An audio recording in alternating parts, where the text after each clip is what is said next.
Good morning po sa inyo lahat. Maulan po ngayong umaga kaya hindi kami nakapag-jogging ho.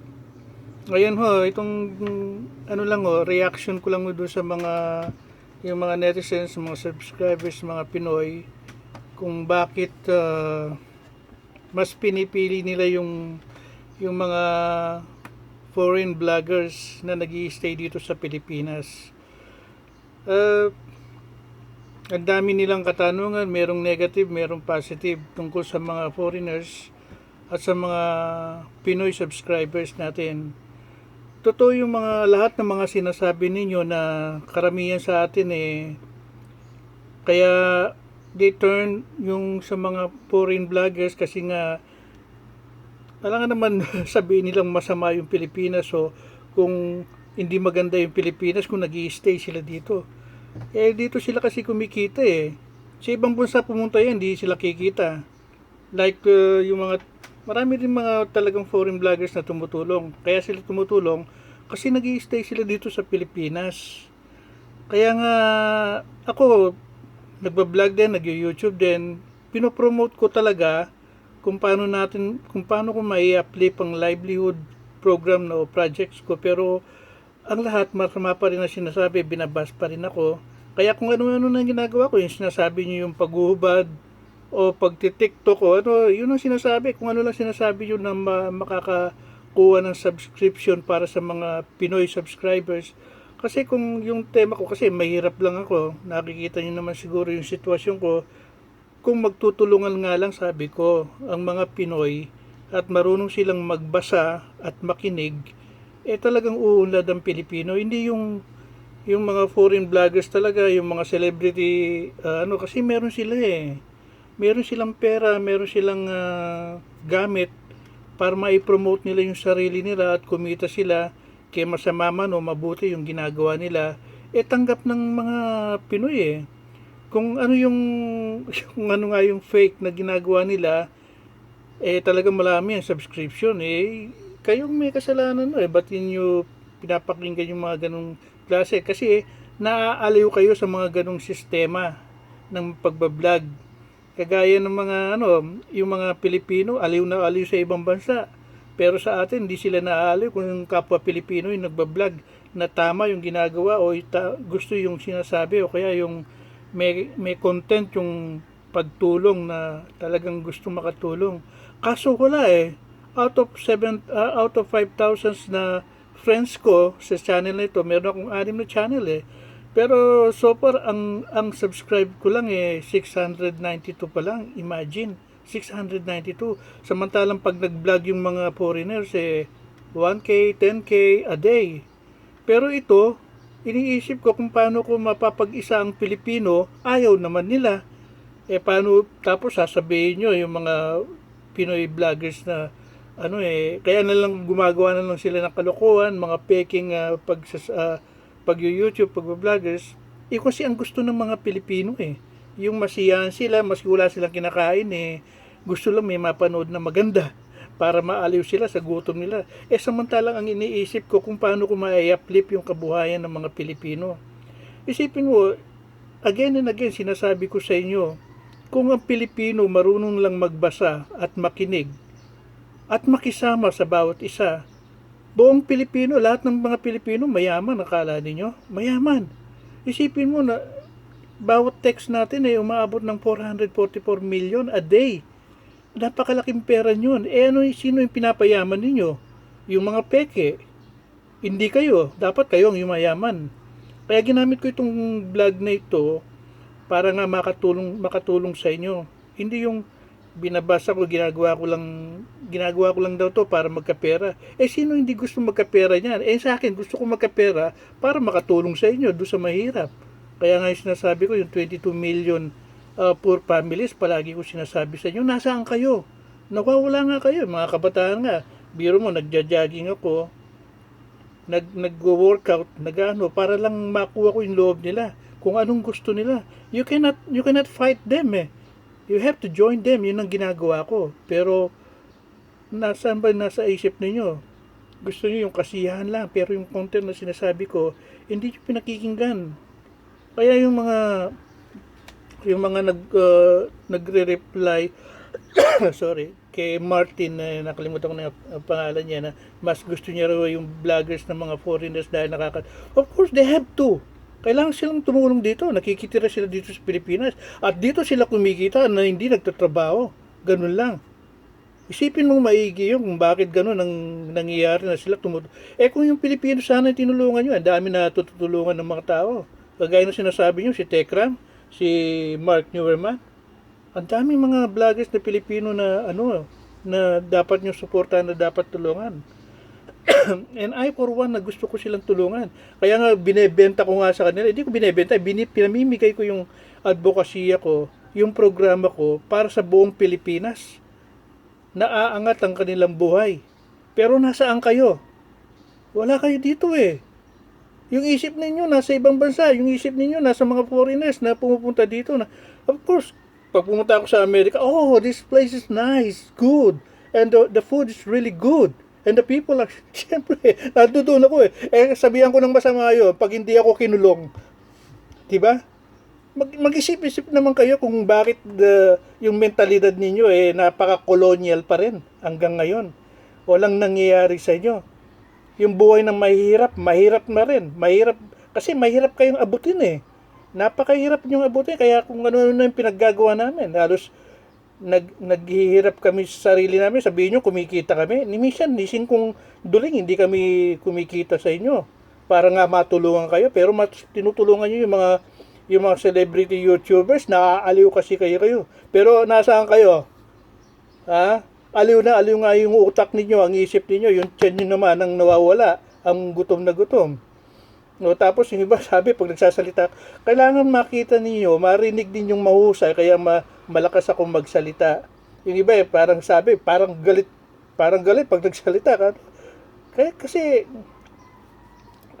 nung high school pa ako, nasa Corps Commander kasi ako, kaya parang sa military style, you have to speak loud and clear, sabi nga. Parang gano'n na siguro na na sa akin yun. Kaya pag nagsasalita ako, I should have loud and clear para maintindihan niyo yung sinasabi ko. Para pumasok diyan sa utak ninyo, sa kokote ninyo, at sa puso ninyo. Kaya gano'n ang ginagawa ko. Kaso napakahirap talaga abutin ng pag-iisip ng mga Pinoy. Mas gusto nila yung nasisiyahan sila, at naaaliw sila, maski gutom na sila, maski hirap na hirap sila. Oh, yun ang gusto kong ipaabot sa inyo. Kagigising ko lang, nakita ko yung mga subscribers, yung mga reply kay Martin Sabi ko, mas gusto daw nila yung natatawa na lang ako At marami akong natatawa dahil yung pag-iisip ninyo gaganito lang talaga. Na hindi ko mailawak yung pag-iisip ninyo na kailangan ng tulong ang Pilipinas, at kailangan ng kapwa natin, ng tulong ng kapwa natin Pilipino. Ang daming naghihirap. Kasi pag ito, sinasabi ko sa inyo, hindi sa akin. Gusto ko nga ipamigay itong advocacyang ito para makatulong. Meron na nga kumpanya na gustong tumulong para sa mga mahihirap. Kailangan ko lang ng subscription para matulungan ako. Kasi kung wala akong maipakita sa kanilang subscribers ko, hindi nila tutulungan kasi pamilya to tutulungan namin bawat pamilya. Ilang pamilya, ilang katao ang isang pamilya, di ba? Para matulungan. You have, sabi nga ng gobyerno, 22 million poor families. Imagine that. Kung hindi natin matutulungan itong mga taong ito, saan kayo papunta?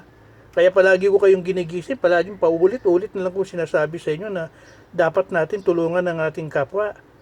At ang kailangan ko lang nga, daliri nga lang Tapos sasabihin nyo, pagkakwartaan ko ito, ayaw nyo yung yumaman ako para sa inyo. Gagamitin ko itong hindi naman kayo magbabayad nito o kung gobyerno ng Pilipinas Ang YouTube ang magbabayad nito. Sana makinig naman kayo. Sana mapakinggan ninyo yung mga YouTube ko na kung ano nang pinaggagawa ko para makuha ko yung pag-iisip ninyo na napakakitid talaga hanggang ngayon, napakakitid. Hindi mo makuha, puro negatibo na lang nakikita ko sa inyo. Kaya tignan mo ngayon ang Pilipinas. Halo-halo na. Lahat ng klase ng reliyon nag-aaway-away na. Lahat ng klase ng tao nag-aaway-away na, mayaman, mahirap. Bakit hindi nyo tulungan yung kapwa nyo Pilipino na umunlad? Kaya nila gusto nilang umasenso sa pag-subscribe, pag-YouTube, pag-vlog. Bakit hindi nyo sila tulungan para kapwa natin Pilipino yumaman? Hindi kasi ang nangyayari, talangka mentality yung meron kayo, kaya kayo nagkakaganon. Hindi na talaga aasenso ang Pilipinas pag palaging ganun na lang ginagawa ninyo. Oh, lahat na lang, makita ka lang, gusto, nakahubad ka, kay matanda, kay lalaki, ano, gusto, nakahubad ka, hindi, nawawala yung sense na ginagawa ko eh. Gusto ko talaga maabot yung ano nyo, kaya ginagawa namin itong paghuhubad na ito eh.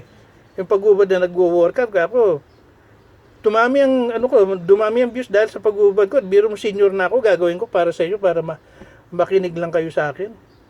Pero anong nangyayari? Natatawa na lang ako sa, ano, biro mo, ilang buwan na ako nag-ano dito, ang daming, kailangan hinay-hinay ka sa pagsasalita dahil yung mga ano na yan, mga Pilipino na yan, masyadong metikuloso, kaya malambot ang ano, kaya yung ano bang tawag doon, parang makahiyaya, madikit lang kamay mo, may reaction na agad yan, sabi gano'n. Sabi ko, ang daming mayayaman na Pilipino kaya kung gano'n, yun ang inaabot ko, yung mga gustong mag-invest, mag-sponsor sa akin, para tulungan itong mga Pilipinong mahihirap, yung mga pamilya. Yun ang gusto kong abutin. Nasa dulo na ako nito eh. Ilan na yung ano ko, nasa 80 videos na ako. Yung talagang contents ng ano ko, nawawala na eh. Yung contents ng advocacy ako, nawawala na. Natatabunan na nitong mga kalokohan na pinaggagawa naming workout sa yung paglilitaw ng katawan eh. Dahil lang sa inyo, dahil gusto ko, mahila ko kayo para makuha ko lahat ang mga Pilipino. Imagine, kung magkakaroon ako from Region 1 to Region 17, kailangan kong abutin sa edad kong ito para i-promote yung Pilipinas, yung kapwa ko Pilipino, yung mga produkto nila. O, driver lang ako. Ha? Jeepney driver lang ako, pero inaabot ko yung kaisipan ninyong napakalawak. Ni wala nga gustong lumaban, umarap sa aking mga universidad dahil alam nila driver lang ako. Na sila napakatalinong tao, dapat itong Pilipinas na ito mamamayan ng mga matatalino, pero asan ka ngayon ng Pilipinas? Ganun pa rin. O napakatalino nyo, pero saan nyo ginagamit? Kaya ang tawag ko sa inyo, matalinong mangmang eh.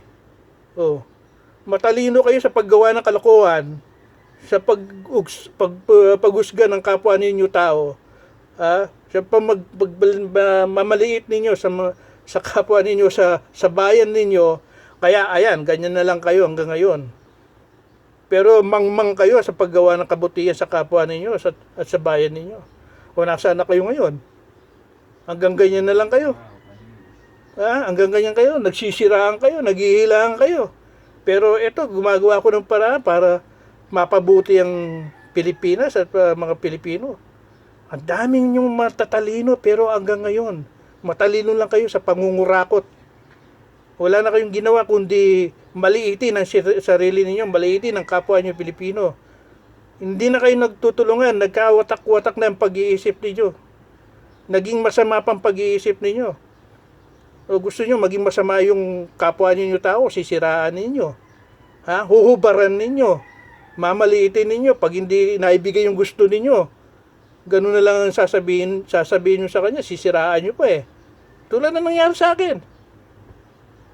Nangyari na sa akin yan. Alam niyo yun, nasa profile ko yan, nasa FB profile ko. O, alos bilhin yung pagkatao ko. O. Kaya, naghihinayang ako sa mga Pilipino, kaya ako napakasipag, pero pag-uugali, pag-iisip, sabi ko, nakuha yan sa mga Espanyol siguro eh. Kaya ganun ang utak ng mga ito eh. Makasarili. Kung sino lang yung mayaman, yun lang mayaman. Hindi natutulong sa mahirap. Kaya ngayon, nananawagan ako doon sa mga mayayaman ng mga Pilipino na nasa ibang bansa para tulungan itong Pilipinas dahil dito sila tumira.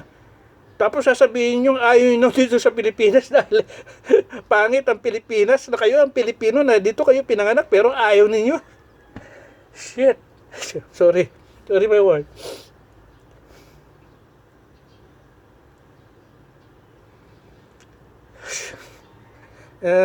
Nangihinayang lang ako siya pagod na ginagawa ko, pero mag-isang taon ko ng pilit na inaabot ang pag-iisip ninyo. nawawala na kayo. Tapos sasabihin nyo, ayaw nyo na sa Pilipinas dahil magandang buhay nyo sa ibang bansa. Ni ayaw nyo tulungan yung kapwa nyo Pilipino. Mamamatay kayo, hindi nyo dadalhin lahat yan mga yan. Dumating kayong hubad aalis kayong hubad din. Bakit yung kabutihan nyo sana na nakuha ninyo, yung pagsisikap na nakuha ninyo, bakit hindi nyo impart? Kaya nga sabi ko, dalawa lang ang kautusan sa Biblia ayaw nyo pang tanggapin Dalawa lang. Maski hindi nyo nabasahin yung Biblia na yan. Dalawa lang. Ang unang-una ibigin mo yung Diyos na lumalang sa'yo. Yun lang ang pinakauna, ibigin mo. At kilalanin mo yung Diyos. Pangalawa, mahalin mo yung kapwa mo kagaya ng pagmamahal mo sa kapwa mo. Yun lang. Hindi ka na mawawala. Hindi ka na maano. Ano pang paparatang sa'yo? Walang batas na pipigil sa'yo na mahalin mo yung kapwa mo. Kaya ng pagmamahal mo sa sarili mo. Ano pang gagawin mong mali sa kapwa mo kung mahal mo yan? Tandaan mo yan, kung mahal mo ang kapwa mo, wala kang gagawin masama dyan. Ni pag-iisipan o pag-iimbot man sa kapwa mo, wala yun dahil mahal mo siya. Gaya ng pagmamahal mo sa sarili mo. Yun lang. Wala nang ibang batas pa. Nakahawak tungkol dyan. Sino bang mag-aakusa sa iyo kung yung kapwa mo mahal mo? Ha? Kung ang kapwa mo ginagawa mo ng mabuti. Sino pa? Wala. Yun lang, dalawa lang. Yun na kailangan pag-aralan pa ng Biblia o makinig kahit sino pang ministro o pari na wala ka ng pakikimbangga. Yun lang. Pag ginawa mo yun, maliligtas ka. Yun ang tunay na kaligtasan talaga. Hindi ako ministro, hindi ako pari o ano paman. Nasa level ako ng tapat na pagkatao ko. Kaya sinasabi ko sa inyo, para naman maniwala kayo na may ginagawa pa rin ng mga Pinoy. May ginagawa pa rin ang isip ng Pinoy na makakabuti sa kanila. Hindi ganito. Yung kanya-kanya, nagsisiraan tayo. Sus ko naman. Ba't ganyan ang ugali ninyo? Ba't hindi nyo baguhin sarili ninyo? Nakakarindi na. Kagaya, sabi nyo, pinag-aralan nyo, ginagawa nyo pambayani yung mga Pilipino. Ginagawa yung bayani si Jose Rizal, pero hindi nyo naman binabasa kung anong contents niya. Yan, may contents yun. Yung sinasabi ni Jose Rizal, pero wala sa inyo. Hindi nyo alam. Maski mga kabataan, hindi nga alam kung ano yung contents na sinasabi ni Jose Rizal. Kagaya ni si Sisa. Yung kwento ni Sisa, nawawala. Yung kwento ni Jose Rizal yan. Nawawala yung dalawa niyang anak. Yung dalawang anak niya na si Basilio, hanggang ngayon, nawawala pa rin. Alam mo, sino yung mga kabataan na yun? Si Siso saka si Basilio, yun kayo mga kabataan. Si Sisa, yung Pilipinas. Umiiyak na yung Pilipinas sa inyo. Nawawala kayong mga kabataan kayo. Kaya gano'n na lang nangyayari. Nagsisiraan. Kung ano-ano na lang binibenta sa katawan, naguhubad, nakikipag-video call. Naranasan ko lahat yan. Kaya lang sabi ko, eto na, ang daming ang peke talaga sa mga Pilipino. Hindi totoong tao. Wala sa isip, wala sa puso yung ginagawa nila. Nagiging makasarili sila. Sana naman, inuulit ko ito, palagi ko na sinasabi sa inyo, yung mga meron naman, yung mga Pilipino na huwag niyo payabangan na yung kayamanan ninyo habang buhay, dadalhin nyo hanggang sa mamatay kayo. Itulong ninyo, yung sobra-sobra sa inyo, itulong nyo sa kapwa nyo Pilipino. Para naman umunlad ang Pilipinas, hindi magkaganon. Kaya nga sabi ko, kung yung mga kabataan, kailangan palitan na yung mga matatandang korap. Dapat baguhin na lahat yung nasa gobyerno para mawala yung korap. Sabi ko nga kaso mahirap. Nagiging underdog tuloy kayo, nagiging aso kayo ng matatanda. Hila-hila lang kayo. Ano na mangyayari sa inyo ngayon? Habang buhay, ganun na lang ang buhay ninyo. Nagsisiraan. Kung sino yung mayaman, yun lang yung mayaman. Kung sino yung mahirap, lalo maghihirap. Ayaw yung makinig Ayaw yung mag-subscribe sa akin. Ayaw yung kasi sabi nyo, walang kwenta, walang contents, walang ganitong gawin mo, magubad ka, magano ka. Ganun ba? Kailangan ba sundin ko kayo? Sinusunod ko naman. Pero anong sa akin? Gusto magubad ako, gusto mag-video ako, kasi mag-i-sponsor, may kapalit pa. Nagtiting naman. Ano naman nangyayari sa inyo? Hanggang ngayon, naghahanap ako ng mag-i-sponsor sa program ko. Meron, may darating. Baka January. Ewan ko kung anong kapalit. Sa tanda kong ito, pag nanasaan nyo pa ako, sir. Anong teteng naman, no? Buhay to. Kaya sabi ko, wala na nga nagmamahal, tapos ganito pa. Di ba?